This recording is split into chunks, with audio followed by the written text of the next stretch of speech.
Namaskar and hello to all my dear learners. I'm Dr. Neha Purohit and I'm back with yet another session on the course English Grammar for Competitive Exams.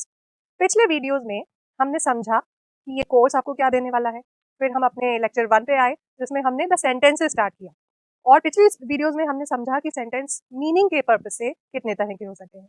Now in this video we are going to extend our learning and take forward the video, the sentence. So we are going to look at how many types of sentences are there on the basis of structure. एक structure के basis पे हम sentence को किस तरह से divide कर सकते हैं, किस तरह से समझ सकते हैं. So let's begin. आगे बढ़ने से पहले थोड़ा सा रिवीजन जरूरी है. पिछले वीडियो में हमने क्या समझा, please remember all these things. हमने समझा एक सेंटेंस क्या होता है, एक फ्रेज क्या होता है और एक क्लॉज क्या होता है. So just for your convenience, I'm going to repeat all these very briefly. फटाफट से एक छोटा सा रिवीजन कर लेते हैं. A sentence is a collection of words that conveys a complete meaning. मतलब मीनिंग कंप्लीट निकलना चाहिए. और वो दो यूनिट कौन सी थी जो बहुत जरूरी है एक सेंटेंस को सेंटेंस बनाने के लिए? एक सब्जेक्ट और एक वर्ब. एक सेंटेंस को सेंटेंस कहने के लिए हमें दो चीजों की जरूरत है, सब्जेक्ट एंड वर्ब. फिर हम आते हैं फ्रेज पे. Phrase is also a group of words, but यहाँ पे क्या होता है, it does not convey a complete meaning, but ये जो कलेक्शन और ग्रुप ऑफ वर्ड्स है ये बहुत जरूरी है उस मीनिंग को कंप्लीट करने के लिए. जैसे मैंने बोला बर्ड्स फ्लाई, ये अपने आप में एक सेंटेंस हो सकता है, but when I say birds fly in the morning, so ये in the morning is a phrase और ये आपके सेंटेंस को एक कंप्लीट मीनिंग प्रोवाइड करता है. So you can say phrases are supporting, they are basically helping the sentence grow into a meaningful unit. इसके बाद आती है बारी क्लॉज की. क्लॉज भी एक ग्रुप ऑफ वर्ड्स होता है. कई जगह सेंटेंसेस और क्लॉजेस को इंटरचेंज माना जाता है. क्लॉजेस के लिए ये भी कहा गया है कि clause is another name for sentence, मतलब सेंटेंस को आप क्लॉज भी कह सकते हैं. सो क्लॉज में भी सब्जेक्ट होता है, वर्ब होता है, बट इसके फंक्शन अलग अलग हो सकते हैं. या तो ये अपने आप में इंडिपेंडेंट यूनिट हो सकती है या आपके सेंटेंस का एक हिस्सा हो सकता है. तो कभी अगर सेंटेंस के अंदर सेंटेंस दिखाई दे, समझ जाइए इट इज अ क्लॉज. अब हमें आगे बढ़ना है कि सेंटेंस के कितने प्रकार हो सकते हैं on the basis of structure. पिछली बार हमने देखा डेक्लेरेटिव था, इंटेरोगेटिव था, इंपेरेटिव था, एक्सक्लेमेटरी था, बट ये सारे सेंटेंस के टाइप्स थे on the basis of purpose, मतलब वो मीनिंग क्या जनरेट कर रहे हैं. अब हम थोड़ा सा ग्रामेटिकली आगे बढ़ेंगे और हम इसके स्ट्रक्चर के बेसिस पे देखेंगे कि सेंटेंस के कितने प्रकार हो सकते हैं. सबसे पहली जो यूनिट होती है वो कहलाती है सिंपल सेंटेंस, और अपने नाम की ही तरह this is very simple.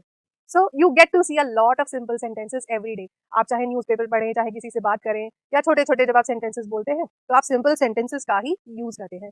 Please remember simple sentences are preferred even when you are writing something very advance. आपको बहुत ज्यादा कॉम्प्लिकेटेड सेंटेंस नहीं बनाना होता. You have to choose simple sentences. The simpler you are the better it is, right? So a simple sentence is the most basic type of unit. सबसे simple चीज है. इस तरह के सेंटेंस में क्या होता है, एक इंडिपेंडेंट क्लॉज होता है. इंडिपेंडेंट क्लॉज आप जानते हैं क्या चीज है. इंडिपेंडेंट क्लॉज वो है जो अपने आप अलग खड़ा रह सकता है, उसको किसी सपोर्ट की जरूरत नहीं है. क्लॉज मतलब सेंटेंस है which means it communicates a complete thought. एक पूरा मीनिंग इसमें से निकल रहा है और इसमें एक सब्जेक्ट दिखाई देगा और एक वर्ब दिखाई देगा. So I just repeat, a simple sentence is one of the most basic unit. इसमें क्या मिलेगा आपको, एक सब्जेक्ट एक वर्ब मिलेगा और ये अपने आप में कंप्लीट यूनिट होगा. इसको किसी सपोर्टिंग चीज की जरूरत नहीं है. Look at the examples. How are you, she built a garden. यहाँ पे ये सब्जेक्ट दिख गया, वर्ब दिख गया. तो सब्जेक्ट प्लस वर्ब का जो कॉम्बिनेशन आ रहा है, उसके अलावा एक फ्रेज भी आ गया है, नाउन फ्रेज अ गार्डन, जिससे ये मीनिंग कंप्लीट हो जाता है. So these are simple sentences. He found some sea glasses. A simple sentence is the smallest possibly grammatical unit. अगर एक कंप्लीट मीनिंग की बात करी जाए तो एक सिंपल सेंटेंस सबसे बेसिक है. अगर आप इसके भी टुकड़े कर देंगे तो फिर वो सेंटेंस नहीं कहलाएगा, फिर वो फ्रेजेस कहला देंगे या फिर सेंटेंस के फ्रैगमेंट्स कहलाएंगे.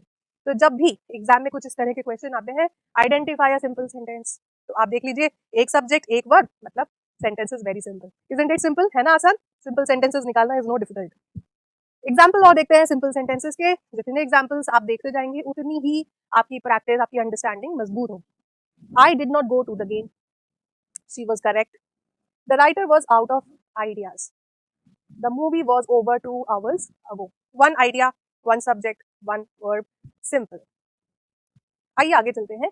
इसके बाद बिकॉज सिंपल से चीजें हमेशा थोड़ी सी डिफिकल्ट होती हैं, सिंपल के आगे थोड़ी सी चीजें कॉम्प्लिकेट होती हैं, कॉम्प्लेक्स होती हैं, तो जो नेक्स्ट पार्ट अपना सेंटेंस का आता है उसको हम कहते हैं कॉम्प्लेक्स सेंटेंसेस. अब यहाँ पे क्या हो रहा है, बिकॉज कॉम्प्लेक्स सेंटेंसेस में सिंपल सेंटेंसेस भी होंगे, बट उससे भी थोड़ा सा कुछ और होगा. So what is that?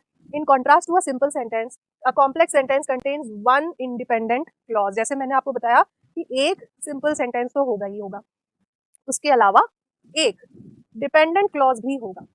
एक सेंटेंस ऐसा भी होगा उस सेंटेंस के अंदर जो इस मेन सेंटेंस पे डिपेंड करेगा. वो अपने आप नहीं खड़ा हो सकता, उसको साथ में इस मेन क्लॉज की जरूरत है.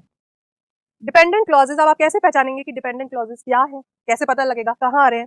सो जहां देखिए कोई कंजंक्शन दिखे आपको या कोई मार्कर वर्ड, जैसे कॉमा लग गया, words like whenever, although, since, while, before, इस तरह के जब वर्ड दिखेंगे ना जिस सेंटेंस के साथ, वो डिपेंडेंट क्लॉज हो जाएगा. Very simple to understand. कैसे देखते हैं. Before you enter my house, मैंने यहाँ पे क्या किया है, जो डिपेंडेंट क्लॉजेज है ना उनको थोड़ा बोल्ड कर दिया. आपको थोड़ा डार्क डार्क दिख रहा है, तो ये आपके डिपेंडेंट क्लॉजेज है. और टेक ऑफ योर शूज, अब जब हम बोलते हैं take off your shoes, it can stand alone, ये अपने आप इंडिपेंडेंट अपीयर होता है. पर अगर मैं बोलूँ before you enter my house, मेरे घर में घुसने से पहले, तो आप बोलोगे हाँ मैम आगे. So before you enter my house can not stand alone, that is why it is a dependent clause. तो आप समझे कॉम्प्लेक्स सेंटेंसेस क्या है, एक तो इंडिपेंडेंट क्लॉज है और एक डिपेंडेंट क्लॉज है. कैसे पता चलेगा? कुछ वर्ड्स होंगे before, after, whenever, while, since, इस तरह की चीजों के साथ. वरना आप अपने इंट्यूटिव फीलिंग पे भरोसा रखिए, समझिए सेंटेंस को, क्या ये अपने आप में अकेला खड़े होने के काबिल है, क्या ये इंडिपेंडेंट यूनिट लग रही है. अगर नहीं लग रही तो वो डिपेंडेंट है. Let's take one more example. Matt play 6 different instruments, 6 तरह के इंस्ट्रूमेंट्स बजाता है, yet never performs in public. अब यहाँ पे क्या हुआ? येट. इस येट के आने से हमें पता चल गया कि ये डिपेंडेंट क्लॉज है. व्हाई? बिकॉज येट, आप बोलेंगे मैम सब्जेक्ट क्या है, तो सब्जेक्ट मिसिंग है यहाँ पे, missing in the sense common है, मैट ही है. सो yet he never performs in public, हमने सब्जेक्ट को कॉमन लिया है, मैट इस क्लॉज में भी है, मैट उस क्लॉज में भी है. बट इंग्लिश में क्या होता है, बार बार एक ही चीज को रिपीट करना अच्छा नहीं माना जाता. We sometimes to make the sentence crisp and brief omit certain things. So यहाँ पे ये मत समझिए कि ये गलत है, but this is the rule of structure. Yet he never performs in public. So yet he never performs in public cannot stand alone. It, but ये वाला जो पार्ट है ना, अगर मैं इसको सिर्फ यहीं खत्म कर दूं, Matt plays 6 different instruments, तो आपको समझ में आ जाएगा. It will appear complete. Okay? कुछ और एग्जाम्पल देखें. यहाँ पे क्या किया मैंने, all the sentences in yellow are your dependent clauses. If he were an actor, अधूरा सा लग रहा है. Okay? But इसके कंपैरिजन में दूसरा पार्ट देखें, the whole crowd would praise him, सारी भीड़ उसकी तारीफ करती. So ये तो कंप्लीट लगता है. बट इफ अगर वो एक्टर होता तो ये इनकम्प्लीट थॉट है.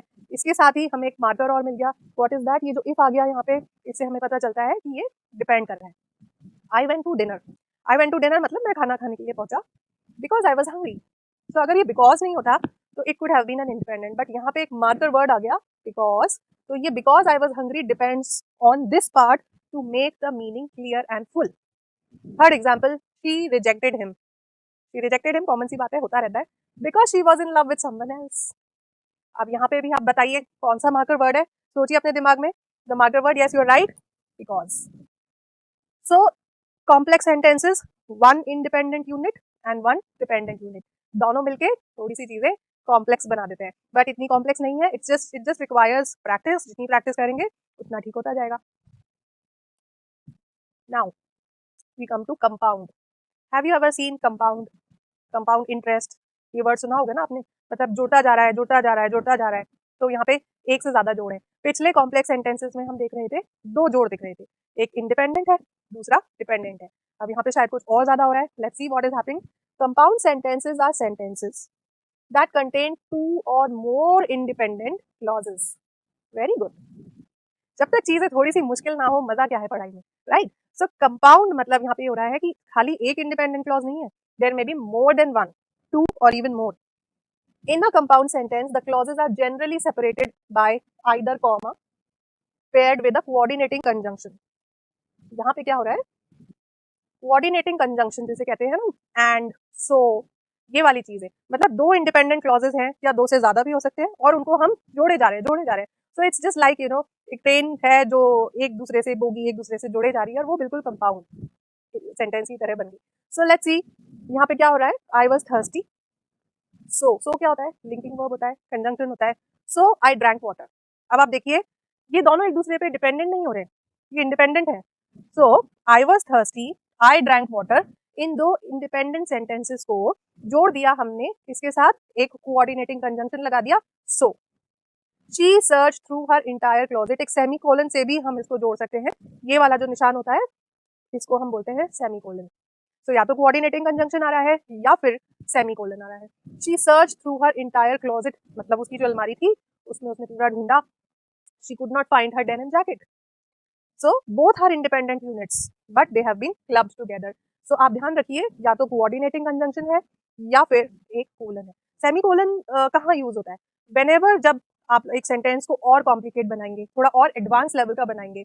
बहुत सारे लोग हैं जो पीएचडी करते हैं, थीसिस लिखते हैं या कोई एडवांस लेवल की राइटिंग में इन्वॉल्व होते हैं, तो वो देखेंगे कि ये सेमीकोलन वहां बड़ा काम आता है। So when we are at simple stage we use simple sentences, but ऐसे लाइफ में बहुत स्टेजेस होते हैं जहाँ पे आपको प्रूव करना पड़ता है that you can be an advance writer. आपको अच्छा लिखना आता है। अब जैसे आप न्यूज़पेपर पढ़ते हैं, न्यूज़पेपर में हमेशा सिंपल सेंटेंसेस नहीं होते बिकॉज बहुत लंबी लंबी चीजें लिखी हैं। So you will find a variety of simple, compound, complex, all types of sentences. इसलिए जरूरी है आपको पता रहे। कुछ और एग्जाम्पल्स मैं आपके साथ डिस्कस करती हूँ यहाँ पे। देखिए, दोनों इंडिपेंडेंट क्लॉजेस को मैंने रेड में लिखा है और जो कोऑर्डिनेटिंग चीज है जिससे हम उन दो को जोड़ रहे हैं वो ब्लैक कलर में दिख रहे हैं। कैसे? She was sick, so she did not go to school. She was sick, she did not go to school. Independent है, जुड़ गए साथ में। गगन केप्ट हिज डिस्टेंस, ये क्या आया? Semicolon. He knew he was a dangerous man. Gagan कहीं जा रहा था पर वो अपने आप को किसी से दूर रख रहा था क्योंकि वो जो दूसरा व्यक्ति था वो खतरनाक था। Good idea. I was exhausted, यहाँ पे क्या आ गया? But. I work all night. So two independent clauses joined by but. Mom was still at work and dad was out. तो अब देखिए तीसरा भी यहाँ पे सेंटेंस आ गया है। So I felt board. तीन अलग अलग सेंटेंसेस इस एक सेंटेंस में हमें दिख रहे हैं। तीन अलग अलग क्लॉजेस हैं, इंडिपेंडेंट क्लॉजेस हैं, जिनको हमने जोड़ जोड़ के एक लंबा सेंटेंस बना दिया। Mom was still at work, मम्मी काम कर रही थी। Dad was out to dinner, पापा भी कहीं बाहर गए थे। सो आई फेल्ट बोर्ड, मुझे बोरियत हो रही थी। सो तीन different ideas which are complete in themselves, उनको कंप्लीट करने के लिए कोई जरूरत नहीं है, बट एक लंबा सेंटेंस हमने बनाया जोड़ जोड़। So these are your compound sentences. और इस कड़ी में आखिरी चीज जो आपको दिखती है वो होती है कॉम्प्लेक्स कंपाउंड सेंटेंसेस। कॉम्प्लेक्स भी है, कंपाउंड भी है। Any idea what can be done? Complex में हमने क्या पढ़ा था? डिपेंडेंट क्लॉजेस भी होते हैं। कंपाउंड में क्या पढ़ा था? दो या दो से ज्यादा कंपाउंड सेंटेंसेस, इंडिपेंडेंट सेंटेंसेस होते हैं। तो यहाँ पे क्या कुछ खिचड़ी पक रही है, कुछ दोनों के मेल से कुछ अलग बन रहा है। What is the definition? Please pay attention, ध्यान से पढ़िए। When a sentence has two और मोर इंडिपेंडेंट क्लॉजेस, जो पिछले पार्ट में भी था, and at least one dependent clauses, one dependent clause, मतलब दो इंडिपेंडेंट क्लॉजेस हो सकते हैं बट एक डिपेंडेंट क्लॉज का भी होना जरूरी है। That sentence is a compound complex sentence. Objective में पूछा जा सकता है आपको इन तीनों में से कौन सा कॉम्प्लेक्स कंपाउंड सेंटेंस है। आपको क्या करना है? डिपेंडेंट क्लॉज को छाटना है और ये देखना है कि एक या एक से ज्यादा, दो से ज्यादा आपके इंडिपेंडेंट क्लॉजेस तो नहीं है। तो अगर सारी चीजें मिलकर जब एक लंबा सेंटेंस बन रहा है तो वो कहलाएगा कॉम्प्लेक्स कंपाउंड सेंटेंस। चलो एग्जाम्पल्स देखते हैं। I needed a new computer, यहाँ पे क्या आ गया? सो आई गॉट अ लैपटॉप, तो यहाँ पे दो इंडिपेंडेंट क्लॉज हो गए क्योंकि हमने सो से जोड़ दिया। बिकॉज दे आर पोर्टेबल, अब ये वाला जो पार्ट है बिकॉज से स्टार्ट हो रहा है, so it becomes your dependent clause. Because they are portable अपने आप में स्टैंड नहीं कर सकता, मीनिंग तो दे रहा है, सब्जेक्ट भी है, वर्ब भी है, बट मीनिंग कंप्लीट नहीं देगा आपको कुछ ना कुछ सपोर्टिंग चीज चाहिए। इंडिपेंडेंट क्लॉज का होना यहाँ पे जरूरी है। That is why it is a complex compound sentence. The students were excited, semicolon आया, हमने अभी पढ़ा था। सेमीकोलन के संग जब सेंटेंसेस जुड़ते हैं, they could go home early, दोनों चीजें समझ में आ रही हैं। फिर आ गया एक because of the power outage, power cut था तो वो चले गए। सो बिकॉज के होने से ये एक डिपेंडेंट क्लॉज बन जाता है।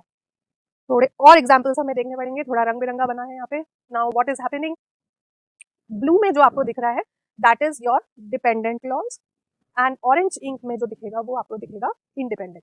सो because he was injured, meaning complete नहीं हो रहा, कुछ और सपोर्टिंग चाहिए, so this is dependent. The team played without him and their rivals beat them easily, meaning पूरा हमारा निकल के आ गया कि टीम थी उस एक पर्टिकुलर खिलाड़ी के बिना खेली और उसके टीम के जो राइवल्स थे उन्होंने बड़े आराम से उसको हरा दिया। अब एक्स्ट्रा इन्फॉर्मेशन क्या मिली? Because he was injured.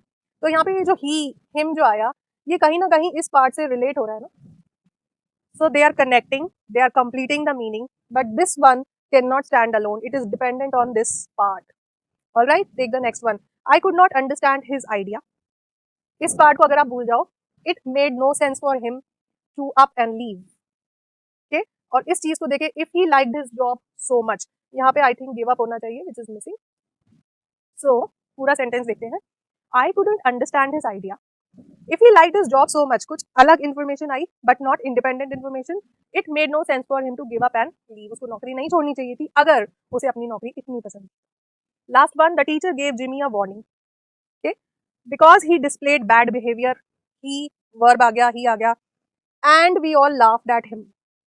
Okay, so and लगने से ये coordinating बन जाता है, and ये because वाला part जो है ये dependent clause है. So I think it is now clear to you that structure के हिसाब से भी sentence can be simple, complex, compound and complex compound. Well, if I talk about this topic honestly, it took me years to understand it. Even till my postgraduate level, we were being asked questions on this. So ये बहुत important topic है. इसको खाली इस video के समझने से आपको उतनी क्लैरिटी नहीं मिलेगी जब आप खुद एक एक्सरसाइज लेके बैठेंगे और आप उस पर वर्क करेंगे. So I wish you all the best. I hope you will be able to understand things well. All the best. Thank you.